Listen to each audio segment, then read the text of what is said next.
I can tell you that I know it has been talked about at the staff level at some great length, and that I believe we are proposing to have some discussions about it in the interim. We've had a pretty intense year here so far with a lot of other kind of frontline issues. Wouldn't the safety of our children be a frontline issue? My street, 30 miles an hour. It's a dead-end street, 30 miles an hour. That's ridiculous. That should be changed now. Geneva is a non-home rule city. They've changed their speed limits to 25. Aurora is a home rule. They're down to 25. Chicago is now looking into all residential streets going down to 25. That was in the Chicago Tribune just recently. Why can't the city of Batavia take it upon themselves to put together a meeting? Wouldn't take that long. Bring these speed limits down to 25. Isn't it time? Well, I would tell you that I think there are some streets that they probably would want to keep it at 30, but we will let that be a subject of another meeting. And I will commit to you that we will have the meeting within the near term here and invite you and anybody else that wants to come and speak about it. I brought this up in May. I appreciate that. June, July, August, September, October. Been 5 months. When are we going to schedule this? We can set a date right now. Well, I'm hesitant to do that because I think we have got to make sure the staff is working on some recommendations on this, and I'm not sure yet where they're at with that, but I will try to talk to you in the next few days, and we'll get this thing scheduled up. I would hope so. And I would repeat, the safety of our children is at stake here. We've been pretty fortunate, but it's time to take action, bring the speed limits down on the residential streets. I know it. It's my daughter just noticed. Right here, Wilson is 25. A through street is 25. Arterial road, wherever you want to call it. My dead-end street is 30 miles an hour. My dead-end street, 30 miles an hour. Is that ridiculous? What? Let's get it scheduled. Thank you. Thank you. Next in line. Betsy, would you, for the record, would you have everybody give their name so we have it on the record? I'm Betsy Zinzer, and I'm from 801 Wind Energy Pass in Batavia. And tonight, these women will give their addresses when they come up, but tonight we will present the signatures of Batavia residents who seek an Attorney General investigation into the Prairie State Energy Campus. It is our expectation that by early November, a strong resolution will have been drafted, approved, and sent to the Illinois Attorney General's office. I hope that today marks the end of this grassroots effort. It started in August 2007 with a public meeting at the Congregational Church. Jim Volk, Linnea Miller, a few Geneva aldermen were there. There were citizens from Batavia, Geneva, Southern Illinois, representatives from Sierra Club and the Environmental Law and Policy Center, and it was a packed meeting. Back then, we were opposing the coal plant, erroneously fighting a deadline that had already passed. To you, it would have seemed impossible to back out, given that NIMPA had just passed $318 million of revenue bonds. Our opposition was late, but we did not know that then. Public information indicating a financial concern did not become apparent until months after the council had voted in April. The details of exactly who knew what when is still uncertain today. The biggest obstacle we faced then and now is a lack of transparency on this project. And this is why we critically need this outside investigation. With all this in mind, I'm going to invite Ann and Linda to present these with me. Ann is going to read a letter to the editor that was written by Ginny Babcock and published by the King County Chronicle back in August 2007. And then Linda Sana will read today's letter to you from the citizens of Batavia. Thank you.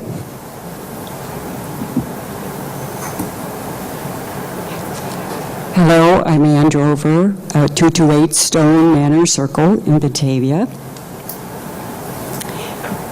In going through old files of the long history of Peabody's Prairie State Coal Plant, a letter to the editor of the Kane County Chronicle in 1907 has interestingly turned up, and I believe you will also be interested. It was written by a very well-known previous Batavia Citizen of the Year, Virginia Babcock, who has given her permission from Nebraska to read this tonight. To the editor. As a citizen of one of the remaining municipalities to invest in the $2.9 billion Prairie State Energy Campus in southern Illinois, I am having grave concerns about this multi-million-dollar investment by my city, Batavia. I feel sure our city committed to this plan in good faith. However, with a number of other investors recently pulling out, and since the folks in the Kaskaskia River area where this coal-powered plant is to be built now are raising new environmental concerns, one has to wonder whether the plans eventually will be scrapped altogether. Peabody Coal Company is the originator and organizer of the financial arrangements bought into by the NIMPA cities, Batavia, Geneva, and Rochelle. Yet Peabody now has reduced its own investment from 25% to approximately 5%. If the investment they sold us was so great, why now are they backing off? Because costs have risen greatly since the earliest proposals and promise to rise further, and because this plant raises grave environmental concerns, should any city now be pursuing support of this 1,600 megawatt plant? Please express concerns to the above cities as soon as possible because of the urgency that the city leaders know before the October 1 deadline. By then, NIMPA members will be closing the final deal with Prairie State coal-fired plant. After that, millions more dollars will be irretrievably committed. Virginia Babcock, Batavia, August 1907. But we here tonight hope that it is not irretrievable. Thank you. Thank you. I'm Linda Sonner. I live at 1168 Pine Street. As Betsy said, this is the letter that is being delivered to you tonight. Dear City Council and Mayor Schulke, I urged you to ask the Illinois Attorney General to begin a formal investigation of Peabody Energy's long-term contractual relationship with Batavia through the Northern Illinois Municipal Power Agency. In 2001, Batavia entered a long-term purchasing deal with the Northern Illinois Municipal Power Agency for electricity from Peabody's Prairie State Coal Plant. Peabody sold the city on low-cost, steady source of electricity that never materialized. Instead, construction cost went $1 billion over budget, and the plant has had serious operational problems in its first year. Additionally, the price of Prairie State Power is likely to stay high and be more expensive than the average market cost of power for at least the next 10 years. Peabody, in the meanwhile, shifted 95% of its financial risk for the plant to Batavia and more than 200 other municipalities across the Midwest. Please join Representative Tim Schmitz in his request to the Attorney General's office to investigate possible fraud or misrepresentation by Peabody Energy that led to Batavia and several other municipalities in Illinois to invest in the Prairie State Energy Campus. Sincerely, 1,061 Batavia citizens.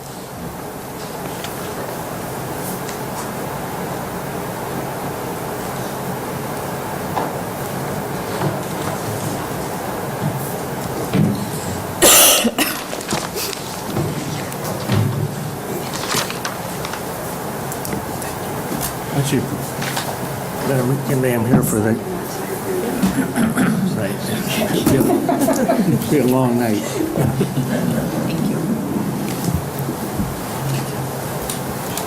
Yeah, just in response to that, let me just report that the city attorney has been diligently working on the language that is going to be included in the resolution that the city council is going to be asked to pass, that will then, we have passed the resolution directing that the city attorney take this action, and the document that we are going to send has to be approved by the city council probably at our next meeting, but he is working on that right now, so we anticipate that this action will be taken in the very near term.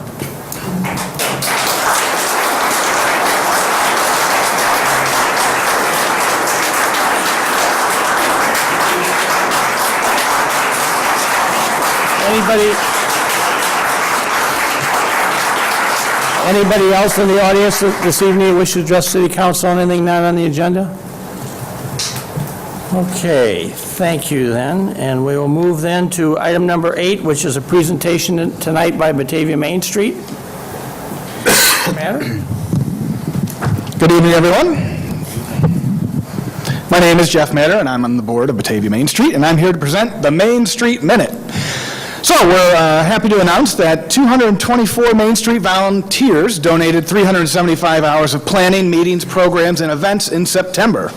As part of an ongoing retention meetings, Main Street met with 2 businesses in September to learn about their business and how we can help them grow. We want to thank our generous sponsors, the over 100 volunteers who helped out, and those who were able to attend the annual Batavia House Walk. We had almost 500 people join us on a beautiful day in September, making this walk our most successful one to date. So thanks to everybody that volunteered and came on out. Looking ahead, this Saturday, big party in downtown Batavia. That's what Main Street does. We put on big parties. Well, this one's for the kiddos. So kids, listen up.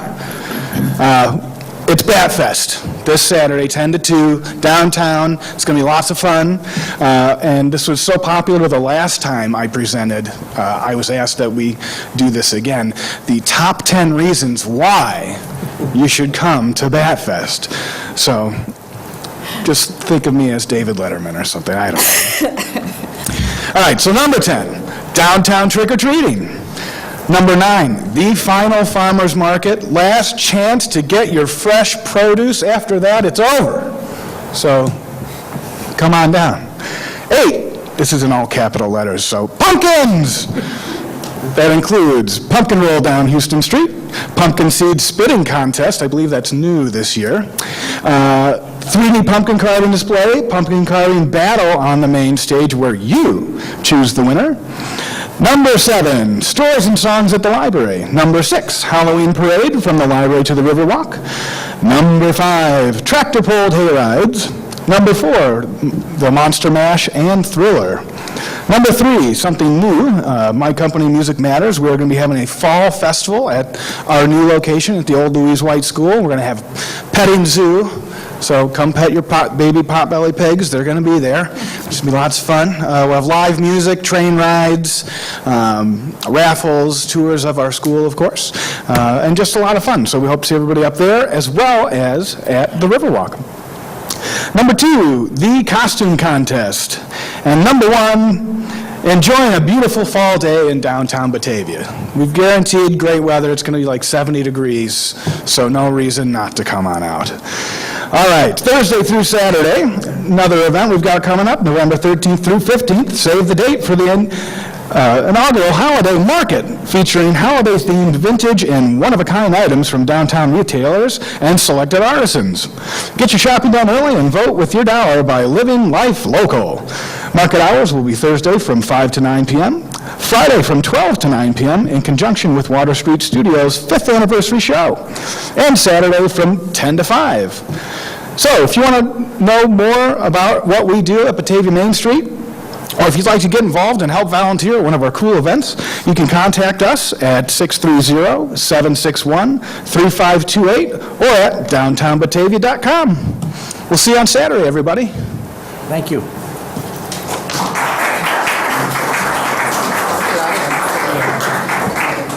Okay, moving to item number 9, we're going to have a presentation this evening from the Batavia Access Toy Committee, and I know we got Roy and Jeannie Bailey and Rudy Dubas. And I don't know, I'm trying to see who else is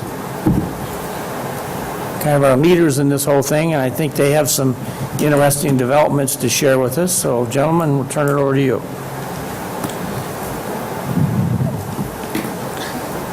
Good evening, and as everyone knows, the holiday season is approaching, and here comes the Batavia Access Toy Drive.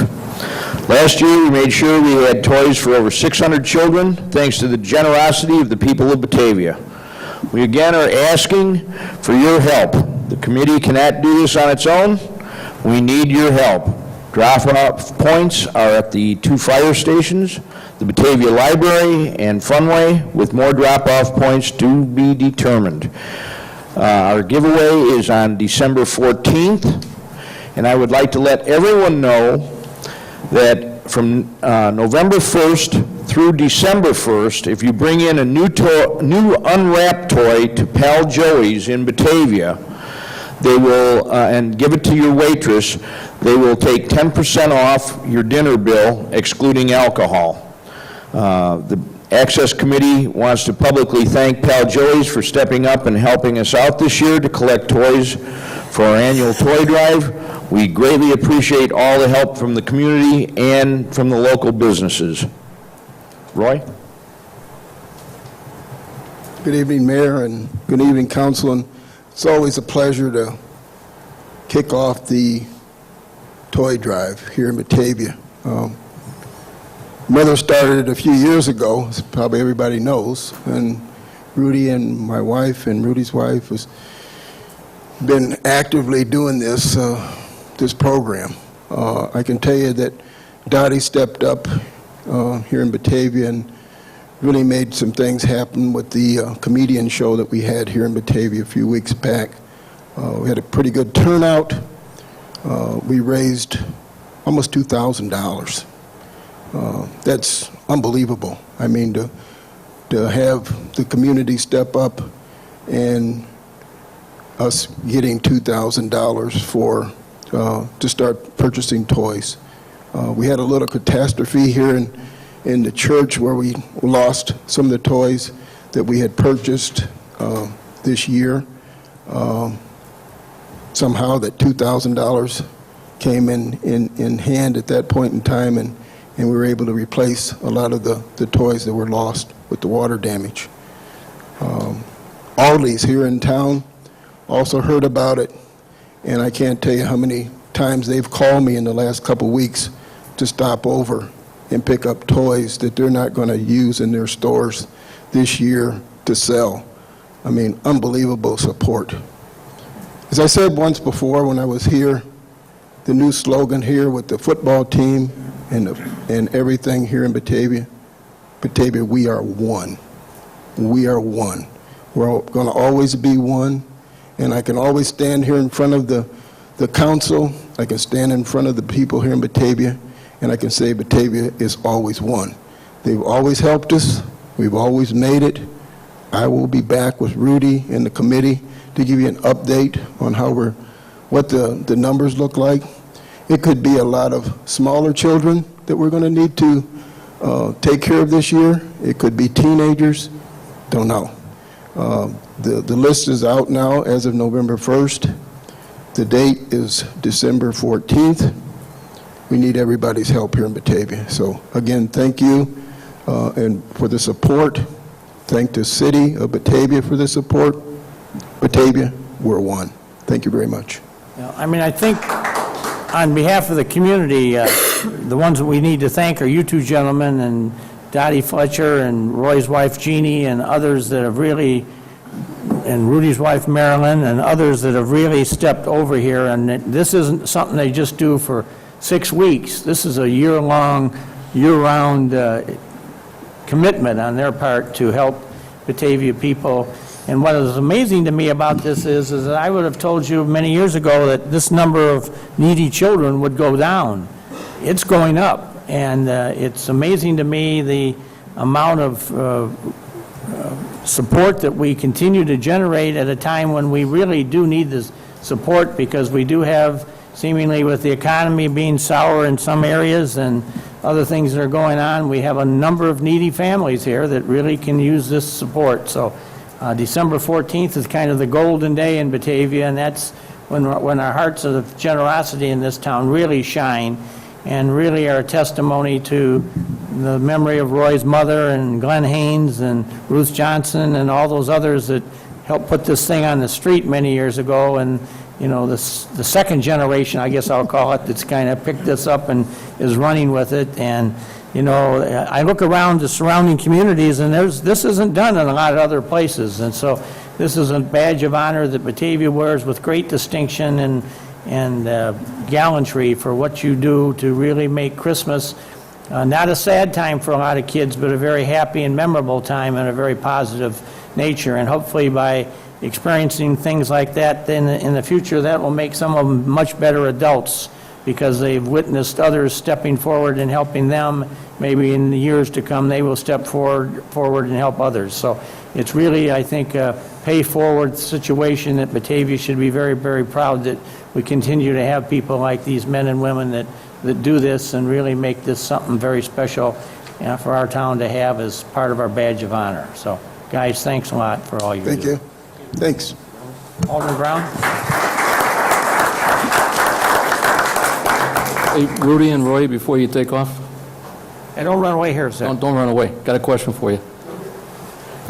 As you know, in the past, I've always tried to do whatever I can, and I've always kind of put a challenge out to the council and the staff members that on a certain day before the Toy Day giveaway, that we bring down our gifts on a council meeting night, and we line them all up here on a table and show our support. But that offer that you just said that Pella Joey's is given this year is kind of a hard one to compete against. So I'm wondering if maybe I shouldn't just kind of give up on that idea this year. No, don't give up on that idea? We're good. No. Okay, then I'll put the challenge out to the city council and the staff and anybody else that would like to participate, that on the November 17th meeting, council meeting, bring down, come on in a little bit early if you can, bring down whatever you can afford to bring down, whether it be, you know, a stuffed animal, or Alderman Dietz was always very good at bringing in a fire truck, or any other type of gift like that. And I hope maybe before then, we might have a little bit of an update from you. Absolutely. As to what it is you're looking for, because, you know, it's always fun to go out and buy the doll, and it's real easy to buy the doll or the stuffed animal or the fire truck. But there's a lot of kids that maybe are in the 14, 15, 16, 17-year-old age that, you know, they're kids too. And they're unfortunate, just like their brothers and sisters are, that maybe aren't going to get something. So if we can know that ahead of time, maybe gift cards are what you're looking for. Absolutely. Maybe it's, I don't know, you can tell us what you're looking for, but I'll put the challenge out to the city council for that night. As we get closer, we'll have gender and ages that we can share with the community. So we always come back, and we'll give you updates as we get closer, you know, each day.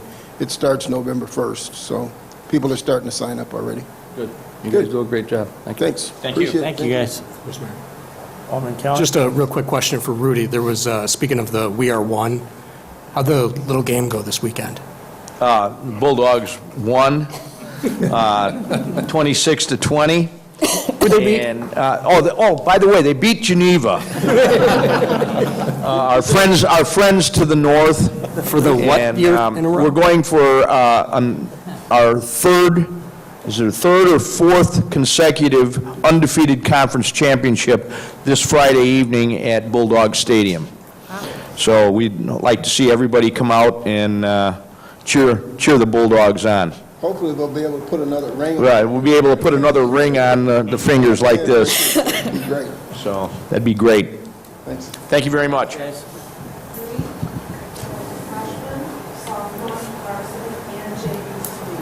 Complete football program sweep at every level. Thank you, guys. Okay, moving then to item number 10, which is a public hearing, reference the annexation agreement between the City of Batavia and Jonathan S. John for 1138 South Batavia Avenue. And so I'll convene the public hearing. Scott, do you have anything to say on this one, or?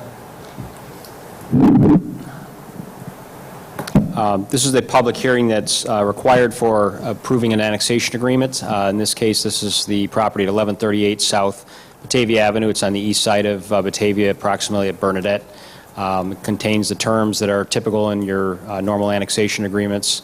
After this would be ordinances of approving the annexation agreement and annexing the property as well. They have agreed as part of the agreement to connect to the city utilities, water, sewer, and electric within 180 days. Okay, does anybody in the audience wish to address the City Council's annexation of 1138 South Batavia Avenue? I'd invite you to come forward and use the podium and give us your name if you do. I see none, so I'll end the public hearing, I guess. Alderman Brown, do you want to take it from here? Well, Your Honor, I would like to turn this over to Alderman Atack if I could. She was at the last meeting, and I wasn't able to be there, so she'd like to present this. All right, let's go then. Let me just announce, we're going to then move to item number 11, which is ordinance 14-54, authorizing the execution of an annexation agreement between the City of Batavia and Jonathan S. John for 1138 South Batavia Avenue, item number 11 on our agenda. Alderman Atack. Are there any comments from the council? This was passed 11-0 at JCOW, recommended that City Council approve it, so I move that we adopt ordinance 1454. Second.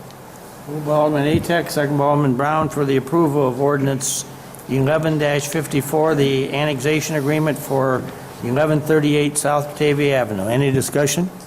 This is just the authorization of the annexation agreement. Yeah. Any discussion on the authorization agreement? Clerk, call the roll. Atack? Aye. Stark? Aye. Chanzit? Aye. Wolf? Aye. Fisher? Aye. O'Brien? Aye. Callahan? Aye. Homan? Aye. Sam? Aye. Vasilian? Aye. Saron? Aye. McFadden? Aye. Brown? Aye. Clark? Ordinance 14-54, the agreement authorizing the annexation of 1138 South Batavia Avenue is approved. 14 yes, no no's, none absent. Okay, moving then to item number 12, which is ordinance 14-55, authorizing annexation and certain properties in the City of Batavia, 1138 South Batavia Avenue. Alderman Brown? Alderman Atack, please. I move we approve ordinance 14-55. Second. McFadden? Okay. Moved by Alderman Atack, second by Alderman McFadden for the approval of ordinance 14-55, authorizing annexation of 1138 South Batavia Avenue. Any discussion? Clerk, call the roll. Atack? Aye. Stark? Aye. Chanzit? Aye. Wolf? Aye. Fisher? Aye. O'Brien? Aye. Callahan? Aye. Homan? Aye. Sam? Aye. Vasilian? Aye. Saron? Aye. McFadden? Aye. Brown? Aye. Clark? Ordinance 14-55 is approved, 14 yes, no no's, none absent. Okay, moving to item number 13, which is Resolution 14-97-R, supporting the extension of downtown tax increment financing district number 3. Scott, do you have anything to say on this one?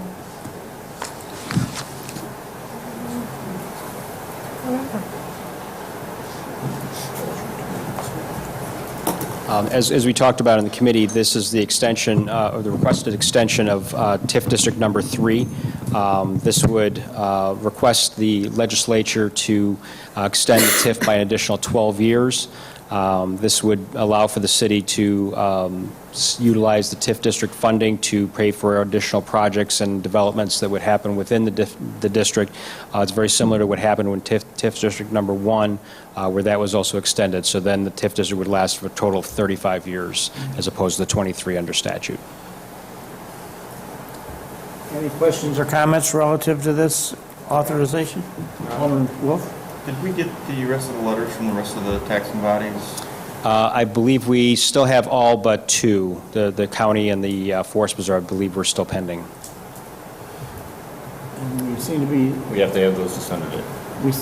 I'm out under the understanding that we will probably be getting them very quickly. Correct. Yeah, we're working with them to get them done through their process, so. what we're trying to do is get this in a position so it can be acted on in the veto session of the General Assembly. Just want to make sure it happens. Any other discussion? Okay, the clerk call the roll then on Resolution 14-97-R. I don't have a motion. Oh, sorry. I move that we adopt Resolution 14-97-R, supporting the extension of the Downtown Tax Increment Financing District Number 3. Second. Moved by ATEC, second by Wolf, for the approval of Resolution 14-97-R, the supporting the extension of the Downtown Tax Increment Financing District Number 3. Any discussion now? Clerk call the roll. Atack? Aye. Stark? Aye. Transit? Aye. Wolf? Aye. Fisher? Aye. O'Brien? Aye. Callahan? Aye. Homan? Aye. Sam? Aye. Vasilian? Aye. Surratt? Aye. McFadden? Brown? Aye. Clark? Resolution 14-97-R is approved, 14 yes, no nos, none absent. Moving to item number 14 on the agenda, which is approval of the 2015 Council Committee of the Whole and Plan Commission meeting schedule. Alderman Brown, do you have this? Oh, I can take it, sure. It was just at the last committee meeting, Mr. McGrath presented a proposed meeting schedule for the year of 2015. It outlines all the different committees, the days that they'll be meeting, the Plan Commission, City Council, Historic Preservation, Bicycle Commission, Environmental Commission, and everybody else. It also outlines the adjudication meetings and the police and fire meetings. As always, I go through and I add them up, and we're down this year. But just so everybody knows, if anybody's interested in running for office, we certainly encourage everybody to do that. But there are 153 meetings on the calendar for this coming year that you can attend as a public official. Actually, they're all public meetings, so anybody can attend them. But as a public official, you may choose to attend more than others. That 153 does not include the adjudication, nor does it include the police and fire. Those are something that I've never attended myself. That's something that staff always handles. So there's 153 meetings on this calendar. It was reviewed at the COW meeting, and make a motion we adopt it, formally adopt it. Second. Moved by Alderman Brown, second by Alderman Stark, for the approval of the 2015 Council Committee of the Whole and Plan Commission meeting schedule. Any comments or discussion? Clerk call the roll. Brown? Aye. Clark? Atack? Aye. Stark? Aye. Transit? Aye. Wolf? Aye. Fisher? Aye. O'Brien?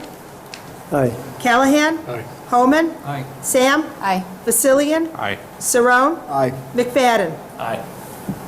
Motion's approved, 14 yes, no nos, none absent. Moving to item number 15, which is Resolution 14-133-R, declaring 2001 Chevrolet pickup truck surplus property. Alderman Wolf, do you have this under City Services? This is a resolution for a Chevy pickup truck that was replaced. They removed the box from it, and now it's ready to go to the surplus sale through the state website. I'd make the motion that we pass Resolution 14-133-R, declaring 2001 Chevy pickup surplus property. Second. Moved by Alderman Wolf, second by Alderman Holman, for the approval of the declaring the 2001 Chevy pickup truck surplus property. Any discussion? Alderman Wolf? To make sure that everybody saw that we got an email sent out with the list of everything that we've gotten rid of in the past couple of years. It's just kind of good to remind ourselves that, you know, we are recycling these things and reselling them and putting them back out there. So just want everybody to see that and make sure everybody saw it. And thank you for the list. Other discussion? Clerk call the roll then on Resolution 14-133-R, declaring the 2001 Chevrolet pickup surplus. Wolf? Aye. Fisher? Aye. O'Brien? Aye. Callahan? Aye. Homan? Aye. Sam? Aye. Vasilian? Aye. Surratt? Aye. McFadden? Aye. Brown? Aye. Clark? Atack? Aye. Stark? Aye. Transit? Aye. Motion's approved, 14 yes, no nos, none absent. Okay, moving to item number 16, which is Resolution 14-136-R, authorizing execution of a contract for the 2014 sanitary sewer manhole rehabilitation project. Alderman Wolf? This was discussed at the last committee of the whole meeting. Basically, this is the rehabilitation project that we've started on the sanitary sewers. This is approximately 145 manholes that will be rehabilitated. Lowest of the three bids was Kim Construction from Steger, Illinois, for an amount not to exceed $327,051. So I'll make the motion that we approve Resolution 15-136-R. Second. Moved by Alderman Wolf, second by Alderman O'Brien, was it? For the approval of Resolution 14-136-R, authorizing execution of contract for 2014 sanitary sewer manhole rehabilitation project. Any discussion? Alderman O'Brien? I just want to say, this is important stuff that the city does, and I'm glad we're discussing it, or bringing it up anyway, not on the consent agenda. I mean, it's things we need to do to maintain our infrastructure. It's not pretty, but it's a good thing we're doing, and kudos to our staff that they continually look to maintain all our infrastructure. Any comments? Clerk, call the roll then on Resolution 14-136-R. Wolf. Aye. Fisher. Aye. O'Brien. Aye. Callahan. Aye. Homan. Aye. Sam. Basilian. Aye. Saron. Aye. McFadden. Aye. Brown. Aye. Clark. Atak. Aye. Stark. Aye. Chanzit. Aye. Resolution 14-133-R is approved, 14 yes, no nos, none absent. Okay, then moving to item number 17 on the agenda, which is Resolution 14-137-R, authorizing Task Force Order Number 12 with RGN Group for engineering services related to the 2014 manhole rehabilitation project. Alderman Wolf? Thank you, Your Honor. The city already has an approved master services agreement with the RGN Group. This proposal is an attachment for Task Order 12, and this would be in the amount of, or not to exceed, $32,490 for professional engineering services in doing the sanitary sewer manhole rehabilitation project. I'll make the motion that we approve Resolution 14-137-R. Second. Moved by Alderman Wolf, second by Alderman O'Brien for the approval of Resolution 14-137-R, authorizing Task Force Order Number 12 with the RGN Group for engineering services relating to the 2014 manhole rehabilitation project. Any discussion? Clerk, call the roll. Wolf. Aye. Fisher. Aye. O'Brien. Aye. Callahan. Aye. Homan. Aye. Sam. Aye. Basilian. Aye. Saron. Aye. McFadden. Aye. Brown. Aye. Clark. Atak. Aye. Stark. Chanzit. Aye. Okay, Resolution 14-137-R is approved, 14 yes, no nos, none absent. Okay, then action of the consent agenda, we're going to move to item number 17A, which is Resolution 14-138-R, accepting easement for the Batavia Avenue parking lot at 137 through 139 South Batavia Avenue. Somebody got, I'll take it. Alderman Wolf? Actually, Alderman Atek has it. Well, right. Let's see. Resolution 14-38-R was recommended by COW to the council 11-0.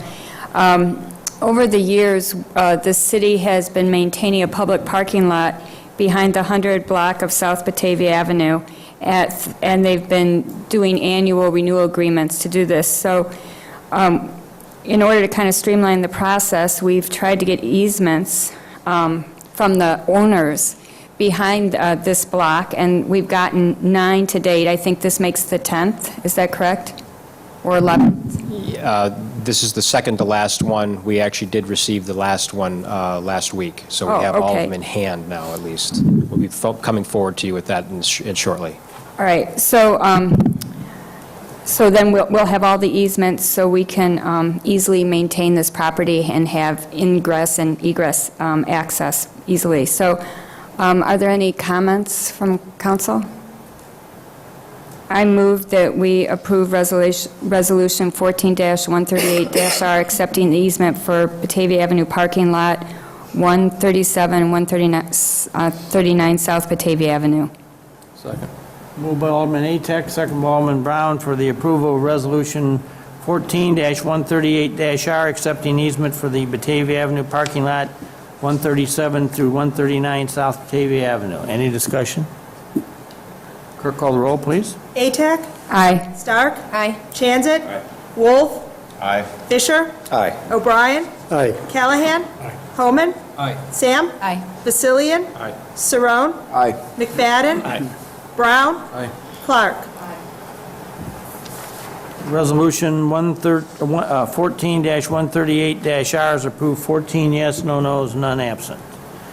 Okay, moving to item number 8, the administrator's report. In the absence of Mr. McGrath this evening, who had a family emergency he had to go to, Mr. Buning is here to talk about the announcement on public information meeting regarding the Main Street reconstruction project. Scott?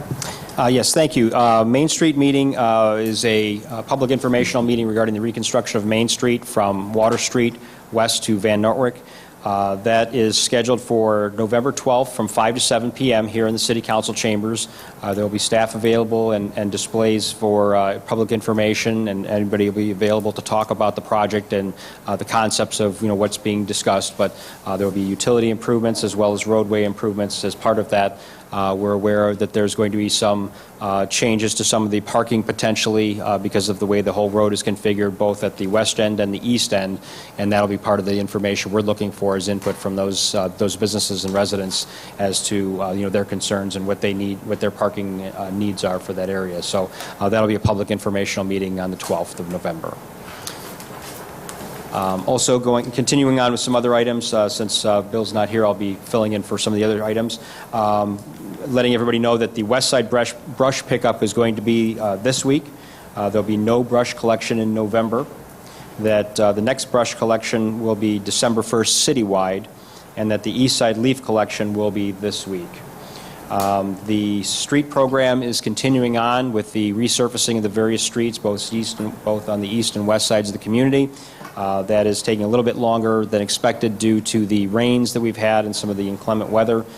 They have just today submitted a request to extend that an additional 2 weeks. Staff is reviewing that and the circumstances to see if that's warranted, and they may be coming back to you for official approval to extend those contracts. So they are working, but they have lost some time due to the weather and conditions. The Misner Group, we had sent a letter regarding the project on Kirk Road at Wind Energy Pass, the industrial proposal, asking them to either complete the application, otherwise the staff would be able to dismiss that petition. Today was the deadline for that. We did not receive anything regarding that project at the close of business today, so we now consider that application closed. We'll be sending them a letter to that effect tomorrow, letting them know if they wish to, reapply. That's something they certainly have the right to do, but they would have to go through the whole process from the beginning all over again if that's something that they wish to do. There may be some contractual things, but it might be of interest to somebody else to actually purchase the property and build something else there. We'll have to see what happens with that. We have also learned that there is a furniture store that is interested in the Avenue Chevy site. I think it's temporary use, but we're still trying to gain information about exactly what that is, but it looks like it's some type of a furniture store that would locate in there. It does not appear that they're planning any substantial renovations. It looks like it would be some type of a short-term lease of some sort, but that would be an occupied business in there at some point in the future here. And then lastly, Siemens, we had a meeting with them. We had a couple meetings with them recently, but the most recent meeting we had was last Thursday, and that was in regards to the contract that's going on for the removal of foundations. They had recently indicated that they did not feel that they could remove the foundations on that site until they had additional environmental testing and clearance from the IEPA. They are starting to work on that with a contractor. But because of those situations, they could not remove the foundations on the site right now. What they have offered to do is to remove the asphalt areas that are in the parkways of Van Nortwick as well as McKee Street. They do have the contractor engaged in that. We did meet with them last week regarding how we're going to stage that and inform people that that's happening. But that's the extent of what they can do right now. At the request of the committee, they have agreed to not remove the parking lot on the north side of McKee for the time being. They would probably look at that again once they do remove the foundations on the rest of the site, but they're looking to get that as a cleared site so that they can actually market that for future redevelopment purposes. But at this point in time, they have agreed to not remove that parking lot and let that be as is. But that's the status. We're trying to keep up with them as to the testing and when that's going to happen, and hopefully that will happen not too long after the asphalt is removed in the parkways, and the contractor would be able to continue on and start moving the foundations. But it's kind of a wait-and-see situation at this point in time. That's all I have to report. Any lot there? Any questions of Scott this evening? Alderman Callahan? What are the status for any fines at Siemens? That is in court. I believe it's coming up in another week or so, and our intention is to, ask the court to impose daily fines. It's something that should have been should have been done a long time ago, and we've been, I think, patient, and we don't really have a choice but to, ask the court to impose fines at this point in time. Are we doing anything regarding Siemens with the media? We are not, staff is not doing anything with the media in regards to that. We've tried to work with them as best as we can, but, that's as far as we can go at this point in time. We've taken them to court. We've gone through the normal processes of what we have done in regards to enforcement, but we have not, taken any type of a public media campaign or anything like that at this time. Other comments or questions? Thank you. Thank you. Okay, moving to item 19, the committee reports, Community Development, Alderman Brown. Thank you, Your Honor. Tomorrow night's committee of a whole meeting, Community Development has one item on their agenda, which is discussion. There's a grant that's been presented that staff's been working with the property owner on for the Marco Properties facade improvement. It's located at 2 through 6 North Batavia Avenue. So that'll be at the committee tomorrow night for discussion and hopefully approval. That's all I have under the CDC for the joint committee meeting. Plan Commission for this week has been canceled, and the Historic Preservation is scheduled for October 27th at 5:30. I have no items on their agenda at this point, but there is a meeting scheduled. And then the next committee of a whole meeting is scheduled for October 28th. There's quite a few items on that agenda. The rescinding of the Special Service Area 41 and 51, and denial of Special Service Area 59, a drive permit implementation discussion of the cannabis dispensary regulations, and parking easement for 133 South Batavia Avenue. And that meeting will start at 7:30 also. That's all I have for meetings. I did want to report under the consent agenda tonight, we approved and placed on file the monthly building report. And again, I just want to make it public that under this report, the Community Development Department, under Scott Booney's leadership and Jeff Albertson, they keep track of all the different permits that are issued and construction costs, and that's how they come about the permit fees on most of these permits that are issued. But bottom line is, for all the different permits that have been issued to date in the city of Batavia, we're at $25,432,655 of construction dollars, private construction dollars that are permitted to be spent in the city of Batavia this year. That compares to $18,743,940 of money spent last year, same year-to-date time period. So we're up roughly $7 million over what we were last year on money that's being spent in the city of Batavia this year, private dollars. That's all I have. Okay, any questions on community development? Public utilities, Alderman Clark? Nothing scheduled for tomorrow night's meeting as far as public utilities, but the following meeting on the 28th, there's a South Tower lease agreement with Sprint, and then there looks like there's going to be an executive session for land acquisition. That's all I have to report. Thank you. City Services, Alderman Wolf. Thank you, Your Honor. Tomorrow night, we have an ordinance for an addendum to the Mavis Mutual Aid Box Alarm System Agreement. That'll be on for tomorrow night, and then on the Committee of the Whole meeting on the 28th, we have a contract for snow removal services downtown. And also want to remind everybody to check the city calendar so they make sure that they get brush and leaves out correctly and at the right times throughout the rest of the season. So we get everything cleaned up. Out of the gutters. Yes, and out of the gutters. They need to stay in the parkway, not in the gutters. Stopped twice to tell somebody that this weekend. Okay. Any, Alderman Stark, do you have anything under? I do. Excuse me. On October 21st, we have the cow operations. We're going to have further discussion about how our meetings work and code changes. And then I have nothing on the 28th.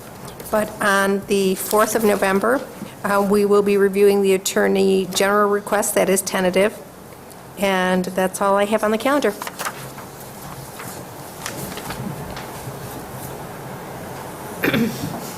I've asked the staff to try to keep the meeting on the 4th down to a limited number of items on the agenda, because I know some of you have some other involvements. That's the day of the election, and there's a lot of interest in that, so I'm not sure how much participation we got here. Everybody wants to sit here all night and do some other things, so we're trying to keep that particular meeting.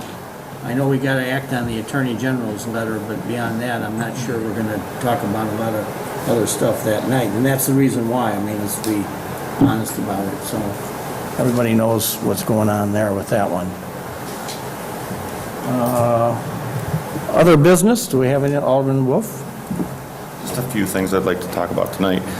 First off, I want to start off with a couple of congratulations to some of the teams and events that have happened in town recently. First off, for the Batavia Marching Band, they've been at competitions almost every week and continually have placed right about third. Their drum line has come in first place several different times. Want to give a shout out to the drama department out at the high school that's doing Hello Dolly. That's coming up on November 13th, 14th, and 15th at the Fine Arts Center at 7:30 p.m. And then also, I don't have their schedule because they haven't posted it yet, the But Seriously Folks improv troupe that's out there. Really a good show. I saw the first one already this year. Great troupe. Going to be a lot of fun to watch them this year.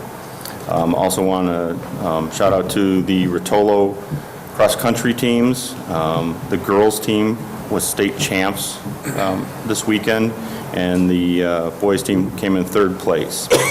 Also, right down the street from Rotolo is Emmanuel Lutheran. They were also state champs. So we have two schools on the east side of town that were state champs this weekend. Then at the high school level, the girls cross-country team was conference champs by 2 points over Geneva, which was really nice. And then the boys team, and I believe it was fourth place in the conference meet. Batavia has one golfer going to the state tournament, Andrew Nelson. And then just one more reminder that Batavia did beat Geneva in football 26-20. And probably one of the best games that I've ever been involved in. And it was my 101st game calling games for BATV. And it was a pretty amazing night. There was, I'm guessing, about 5,000 people in that stadium. Probably, other than one of our final games that we've had there in the playoffs, probably the most people I've ever seen in that stadium. And yes, they did beat them at every level this weekend in football. Freshman, JV, sophomore, everything. It was quite an impressive time this week.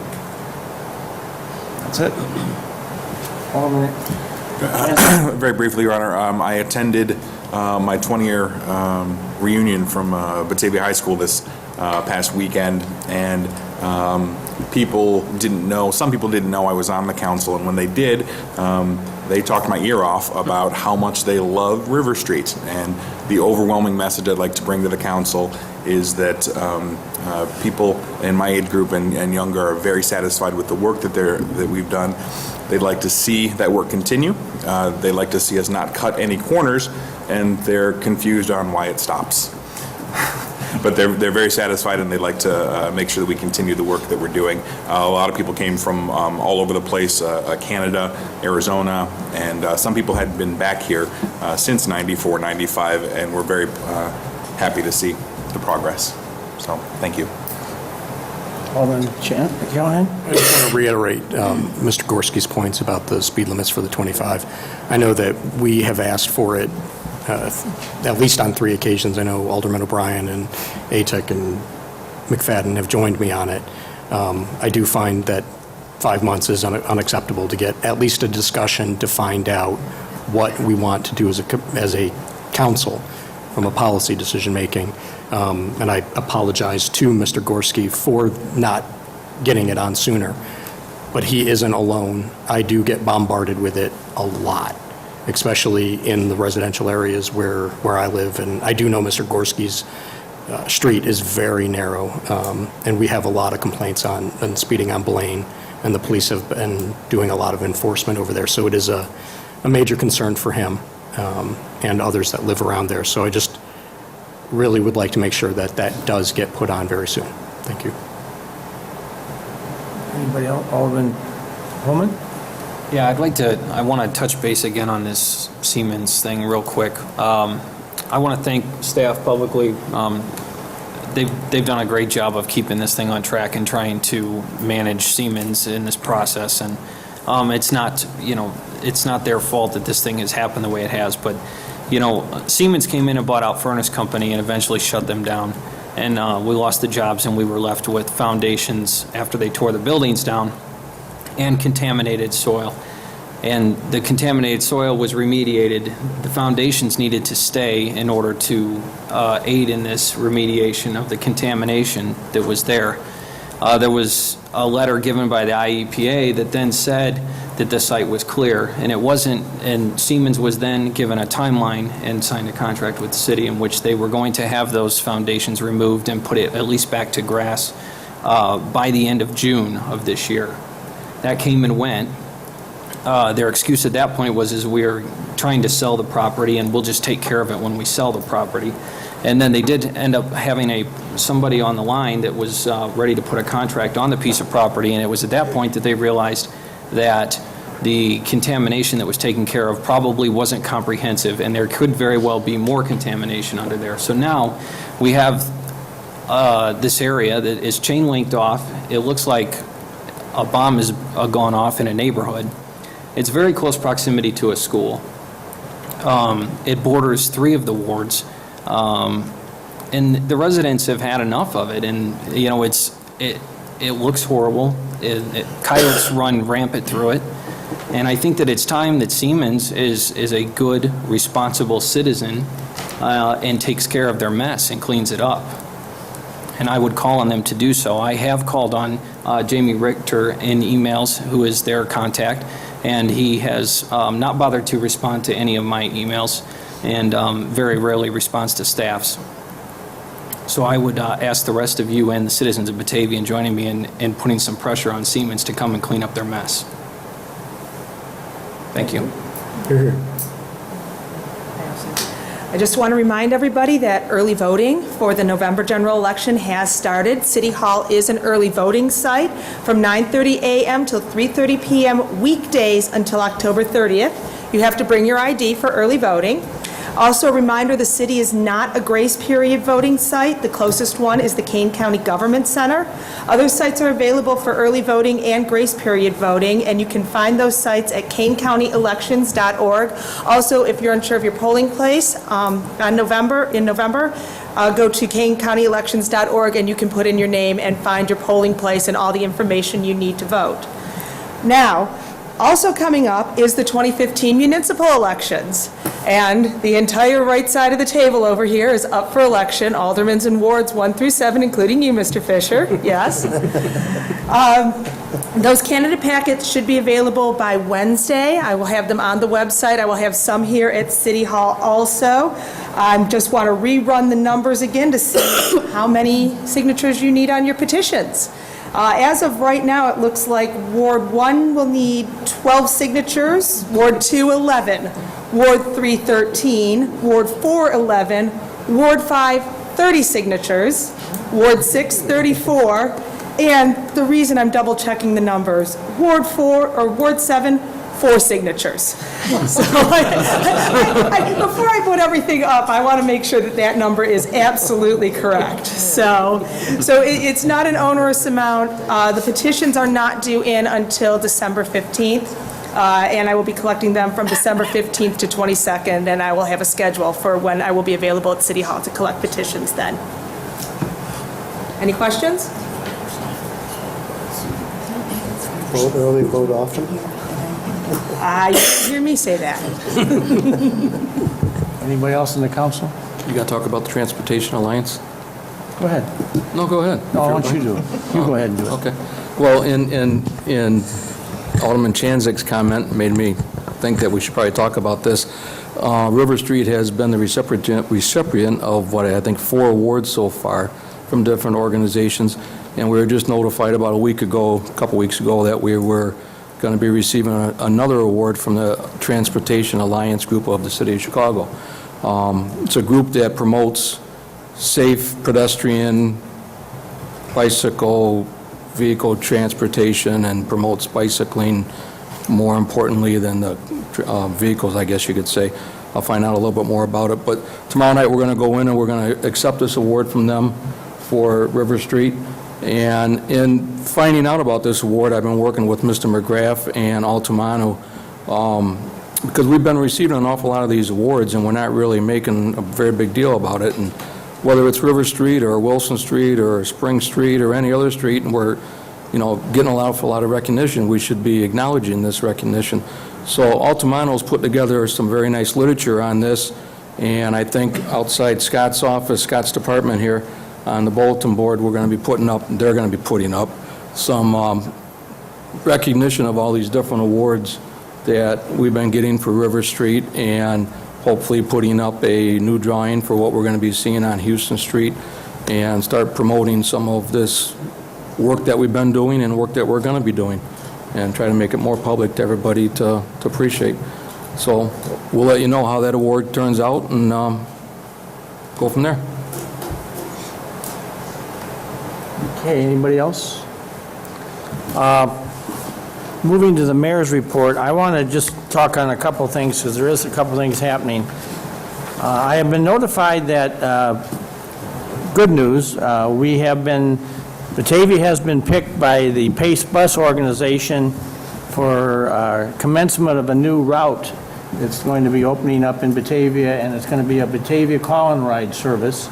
It's going to be offered to the Batavia community, but it is initially being created by Pace because they have had some significant inquiries from people who ride the Metro train out of Chicago to Geneva, and they need a way to get from the Metro station to places like Fermilab or to the Batavia Industrial Parks. And so they're going to set up a morning and afternoon route using a call and ride bus that will allow somebody to commute out from Chicago to Geneva, get off the bus there, and be taken to work on this Pace bus, and then at the end of the day will be picked back up by the Pace bus and taken back to the train station. And that'll be the initial focus of the route, but what Pace is intending to do is, because they're going to have this commitment, and they already do have some ridership established for riders that are wanting to do this, that they're going to have a midday period, say from about 9 in the morning till about 3 in the afternoon, when this bus is going to be kind of available for the rest of the Batavia community that needs a ride to go from the east side out to Randall Road, or go to a doctor's appointment, or go over to somebody's house, or whatever they want to do. It'll be a door-to-door service. It'll only be available, at least initially, on the middle parts of the day, because the rest of it's going to be used as kind of this connector for the commuter world, but they're going to experiment with this because they think it could be applicable to some other communities as well. But Batavia was chosen specifically because of Fermilab and our northeast side or our east side industrial park. And so you may see the bus, I've seen it, it's already starting to run around town, and it's painted right on it called Batavia Call and Ride. And I'm hopeful that either at our next meeting or the meeting thereafter, we're very fortunate to have as a resident of our town, Doug Sullivan, who is the Director of Marketing for Pace Bus. Doug lives out on Wagner Road near Wind Energy, and he's going to come to a city council meeting and give us kind of a brief presentation about the route and how it's going to run and what its functions are going to be. And so we'll be having that as one of our council meeting items on business within the next couple of meetings as soon as we can. He was a little bit reluctant to come tonight because they don't have all the details of it totally worked out, but it's a kind of a work in progress, and they're getting some pretty good positive reception from specifically some of our industries who like the idea that you can send people on the metro line out to Geneva and then be able to connect you into Batavia and then take you back to Geneva to go back to your home. So that's worked out very well.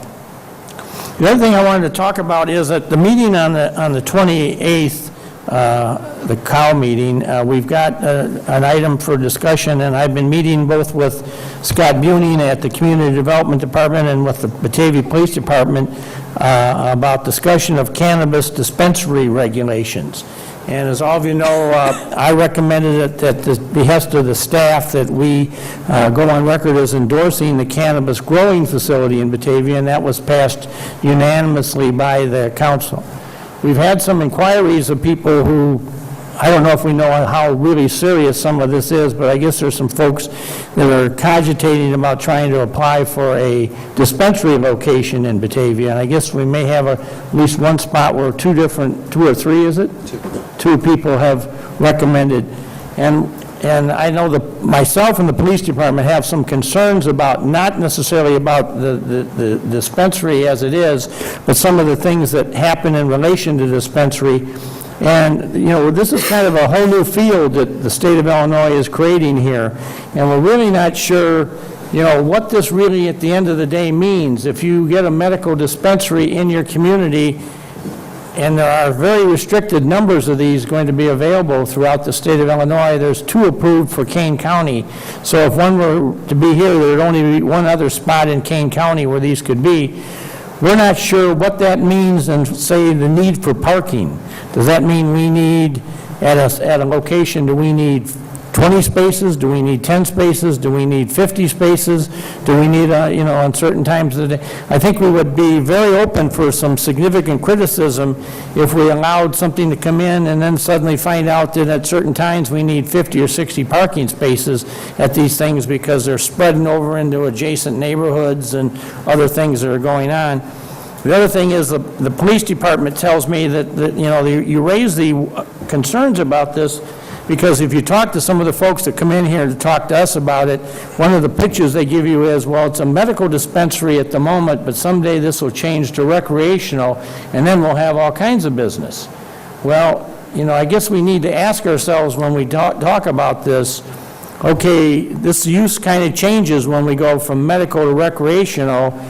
Is that going to mean a whole new set of regulations on the ordinance books, or how do we, you know, allow one to go to the other? If we approve a given location and it has a limited number of parking spaces and suddenly it's recreational and it's one of only 2 locations in Kane County and we end up with 300 people standing at the door some morning, I mean, we're probably going to have some heavy criticisms from the surrounding area about what have you done to my neighborhood here with all these people coming in.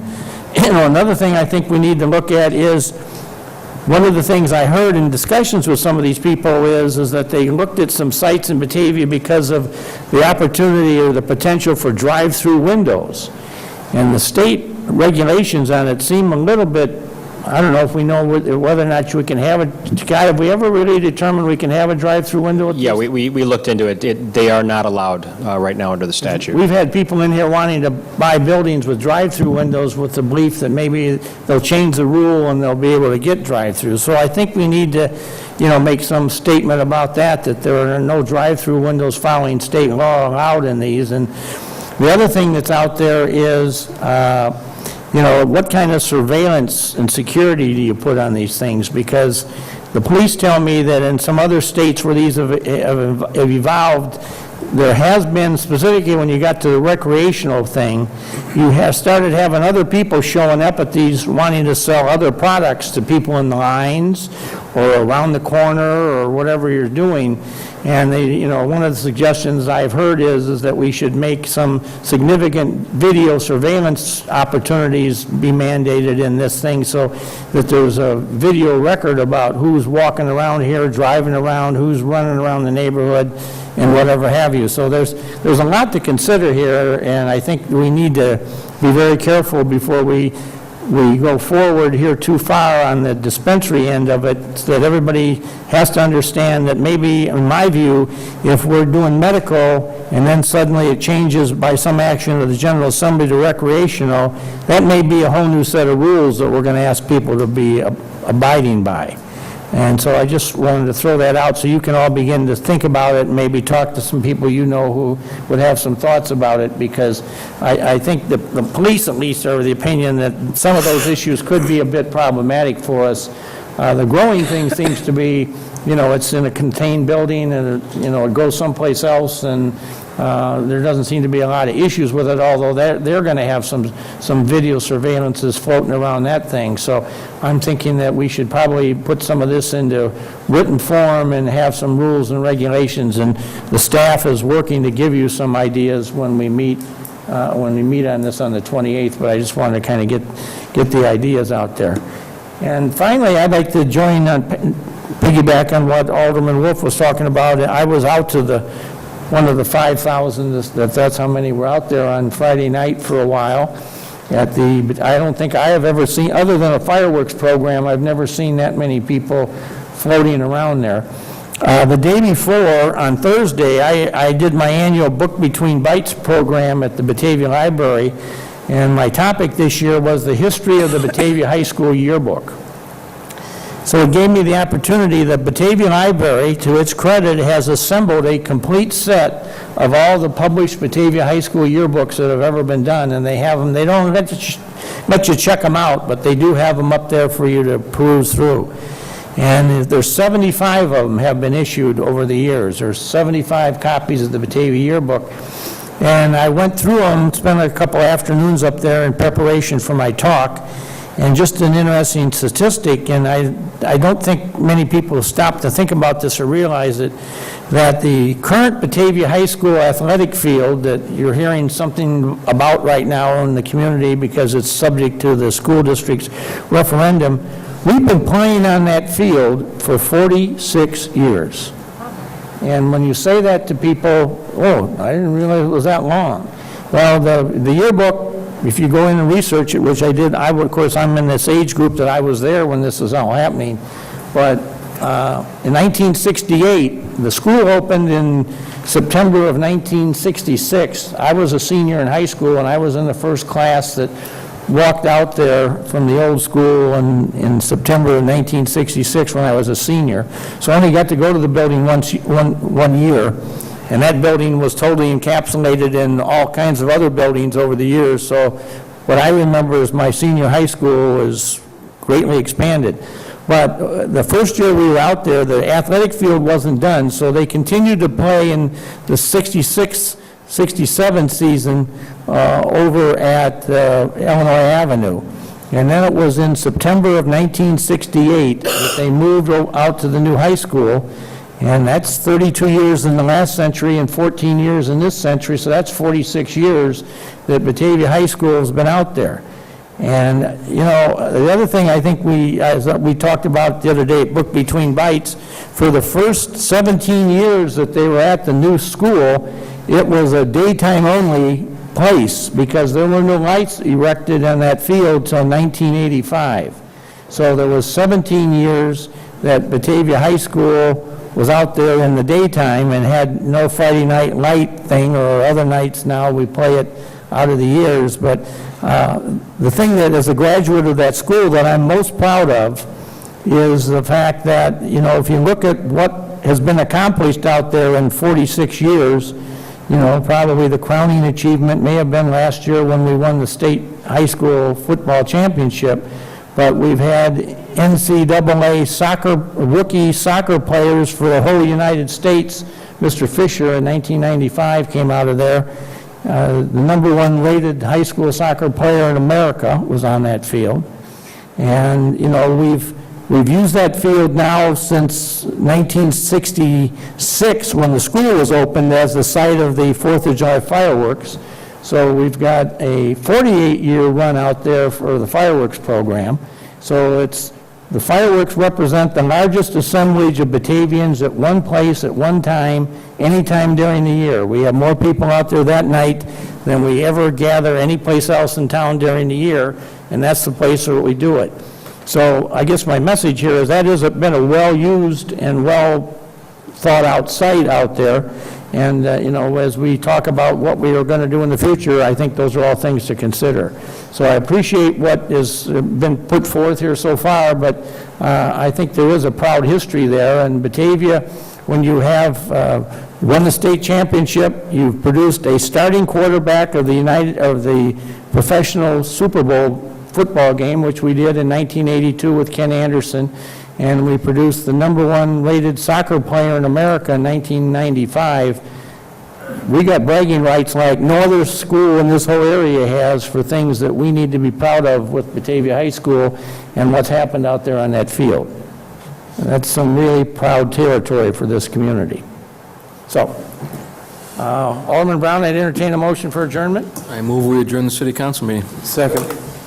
Moved by Brown, seconded by, who seconded? O'Brien? Clerk, take a voice vote. All those in favor? I was thinking about those